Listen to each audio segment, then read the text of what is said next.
Y llegó el momento de desempacar efectivamente las ropas de invierno, porque las previsiones de la Dirección de Meteorología es que desde este domingo, a primeras horas del domingo, ingresará un frente frío polar en nuestro territorio nacional. Y a partir de allí las temperaturas que serán muy bajas, incluso hablan de 3 grados como mínima. Laura, contándonos detalles por favor, adelante, te escuchamos.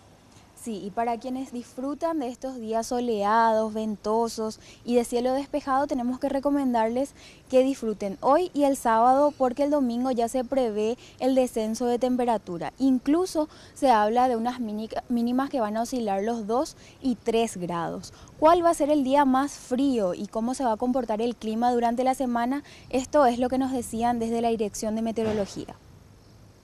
Ya el domingo a la mañana vamos a tener un viento sur bastante fuerte. La temperatura va a bajar bruscamente, ya del cálido prácticamente de la madrugada del domingo vamos a pasar a frío en la mañana, rápidamente. Y bueno, este es un frente frío de origen polar que va a ingresar al país. Va a traer frío prácticamente en gran parte de Sudamérica y principalmente en nuestro país. Así que ya la sensación térmica fácilmente de unos 7 o 6 grados vamos a tener el domingo. Además de algunas lluvias muy ligeras que pueden presentarse, ¿verdad?